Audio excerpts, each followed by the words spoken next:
There needs to be a twist. There needs to be this is your film, it's your choice, and what you're doing is great. But you gotta remember your audience. You gotta remember the boys. Now, these boys, they might be 45, they might be 8, they might be French, and they come to us, Joe. For why? For guns, yeah. For girls, sure. But more than that, what does every boy want as much as he needs, Joe? A man. To go above and beyond, to do what it takes to make sense of this mad, bad world in which we're living. And I'm a big fan of culture, but we're not just writing a script here, Joe. We're saving the world.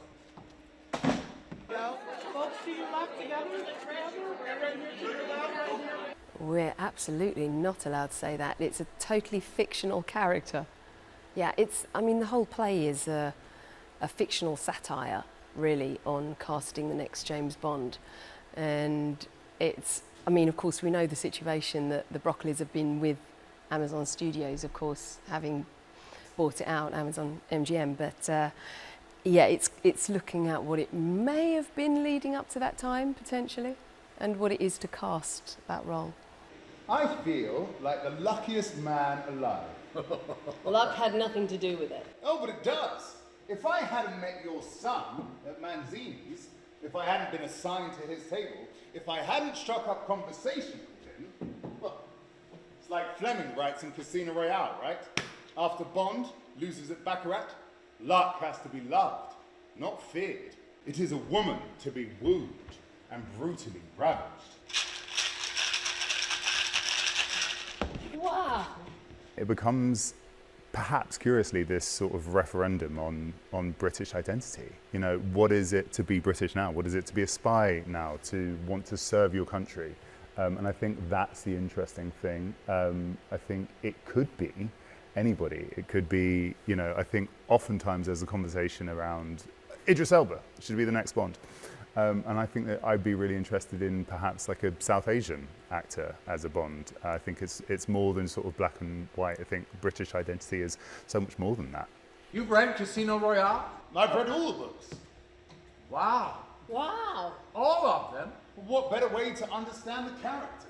Handsome and well read. My dad was a massive fan, very into his cars. Mechanic, is he? A collector. The DB3 was his pride and joy. He had a DB3? An Aston Martin DB3? He used to pick me up from Cambridge in it. So embarrassing. You know, the spectrum of casting has changed dramatically, fantastically so, and for the absolute right reasons. So I think this is a product where we can say, has it been left behind? And that's exactly the questions that we throw up. And certainly there are many social issues and issues within the casting environment that do certainly get debated in this to a certain extent, but in a very comic fashion. You went to Cambridge? Trinity College. Same as James. A blue martini? I hope you don't mind a little break from tradition.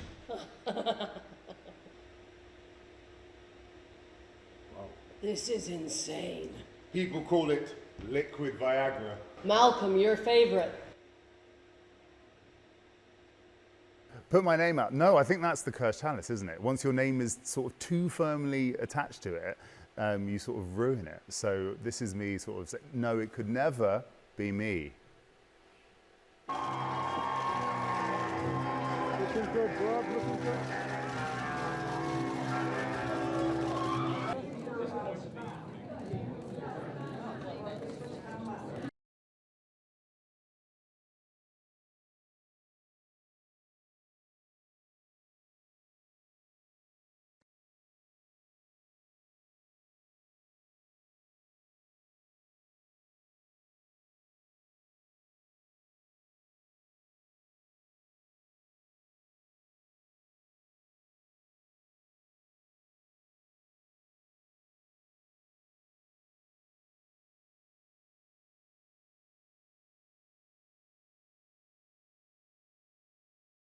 He was the originator, what can I say? But I'm a massive fan of Casino Royale. I just am. You know, I love that for so many different reasons. I can't necessarily say whether he's my favourite or not, or who's quite my favourite, although I have a soft spot for Roger Moore as well, because he was the first Bond that I ever saw. So, and I also like Timothy Dalton, and well, then that just leaves Lazenby and Pierce for me to throw in. I like them all.